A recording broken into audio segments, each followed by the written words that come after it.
be sure to bring all the lenses that you own with you at every shoot all the time.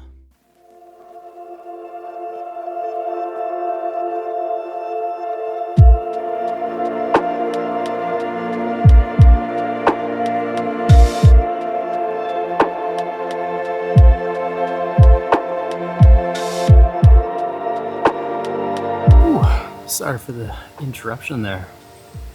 When a woodpecker comes a knocking, you gotta answer the call. So glad I just brought the 70-200 today, or else I wouldn't have got that shot. So I tried to film this video yesterday, but it looked like this.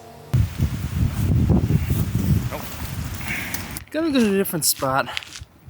That spot was too windy, and it's hard to put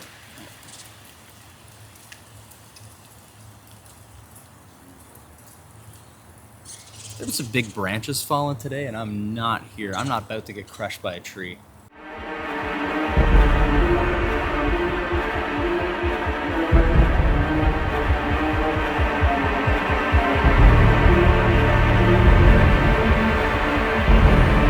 So today I wanted to, again, talk about something that I find particularly challenging with landscape photography, and that is taking interesting photos of forests. Now, if you're like me, you love the forest.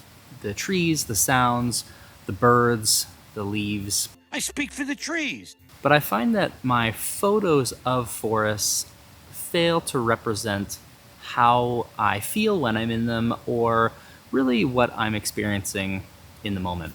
Like, I look around and it's so beautiful, but then I take photos, the light can be spotty, the background gets a bit muddy, and so today I thought I'd take a moment to talk to you guys about a few things that I do to improve my photos when I'm in the forest.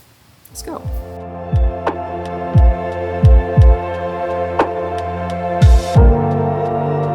So the first tip, and this might be obvious, but it's to have a clear subject and getting some separation from the busy forest background with a beam of light, or using the shadows or your focus can really help bring your separation out from the background. Also, there was a mountain biker who just rode this, and I'm like, dude, this trail's rowdy. This trail's real rowdy.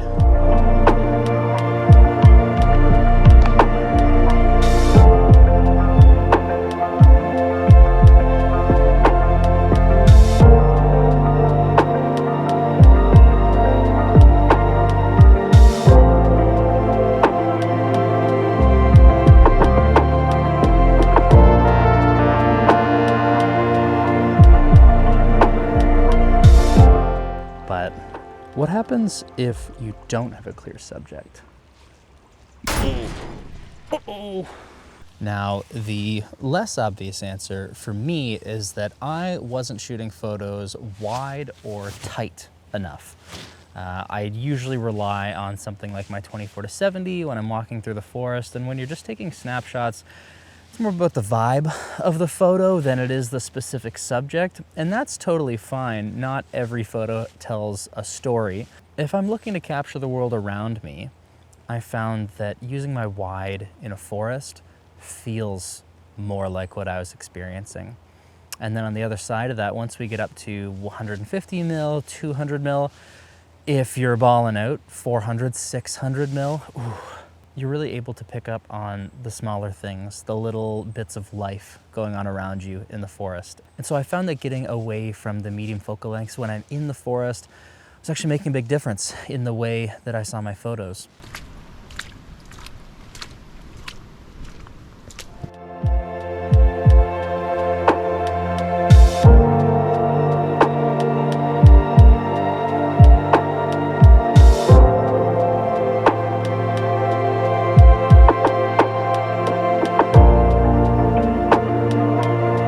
So in my photos, I began to notice as soon as I switched lenses to something wider, I began to like more of my forest shots.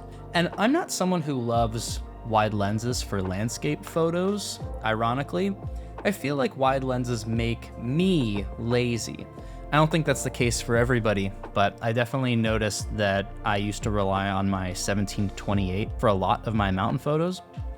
But as time grew on, I noticed that my excitement for wide landscapes diminished, and my lens choice was motivated more by getting everything in the frame instead of capturing a story or capturing something specific.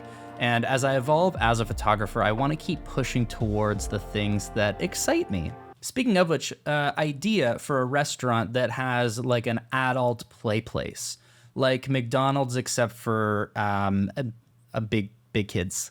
All that being said, reaching for my wide in the forest is a different story, I think because of the scale. It's almost unburdening the closeness of the canopy and feels more like what I'm experiencing in real life while walking through the forest. When I think about the subject of the forest, there's big life, there's small life, and those are technical terms. And we kind of fill in the gap between. We kind of represent the middle. And that's the lens that we use to see the world. And so thinking about capturing both the big and the small in the forest, I think that's very poetic. Unless there's a bear, in which case, all yours, bear. I'm gonna go home. And shameless plug, please, if you like this video, like, subscribe, leave a comment on what you'd like to see me do next. And till next time, bye.